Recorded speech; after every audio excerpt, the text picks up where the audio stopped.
Sa iyo lang, Lord, ako kakapit at laging lalapit. Panginoon, salamat sa lahat ng tulong mo sa akin. Thanks for always being there. Always being there to guide me and to direct my path.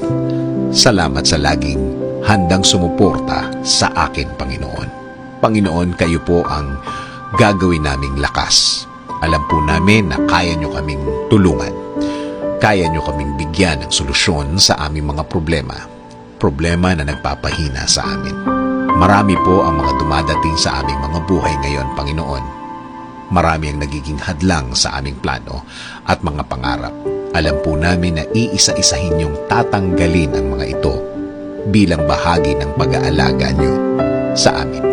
Panginoon, alam po namin na hindi na magtatagal ang mga nagpapahirap sa aming problema. We know these are just trials that will make us stronger as a believer. Hindi rin kami makikinig sa mundo na wala ng pag-asa ang aming kinalalagyan. Alam po namin na kayo ang pag-asa namin. Sa inyo kami kakapit at laging lalapit.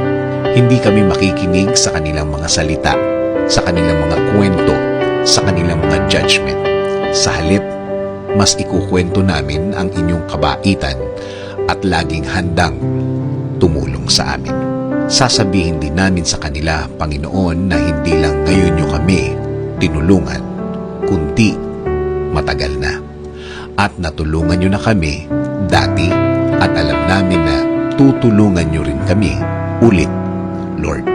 Kaya Panginoon, the more na mas maraming problema ang dumadating, the more na sa inyo kami titingin at magko-concentrate kaysa tumingin kami sa kinalalagyan namin. Mas titingin kami kung gaano kayo kalaki sa aming buhay. Alam namin, Lord, na ang mga araw na darating ay magiging iba. Ang mga araw na darating ay babago ng sitwasyon. Dahil alam namin, Panginoon, na uumpisahan nyo na ang pagtulong sa amin. Kaya ngayon pa lang, Panginoon, salamat.